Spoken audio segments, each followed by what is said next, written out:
बिस्मिल्लाहिर्रहमानिर्रहीम। अस्सलाम वालेकुम वरहमतुल्लाहि वबरकातुहू। आज हम बना रहे हैं खजूर और केले का मिल्क शेक। अगर आपको हमारी वीडियो अच्छी लगे तो लाइक करें और हमारे चैनल को सब्सक्राइब करें। तो शुरू करते हैं। मैंने 6 खजूरें ली हैं और इनकी गुठलियाँ निकाल दी हैं। 2 केले, 2 कप दूध, 3 टेबल स्पून फ्रेश क्रीम, चीनी हस्बे जायका और आइस क्यूब्स। जग में खजूरें डालेंगे, केले, चीनी,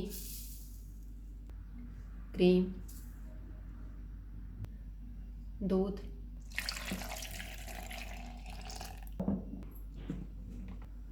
इनको एक दफ़ा शेक करेंगे। आइस क्यूब्स डाल देंगे और दोबारा शेक करेंगे।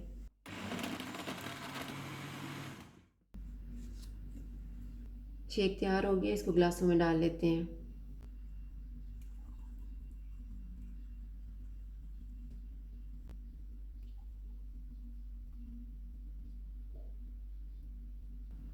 खजूर और केले का मिल्क शेक तैयार है। अगर आपको हमारी वीडियो अच्छी लगे तो लाइक करें और हमारे चैनल को सब्सक्राइब करें। शुक्रिया। अल्लाह हाफिज़।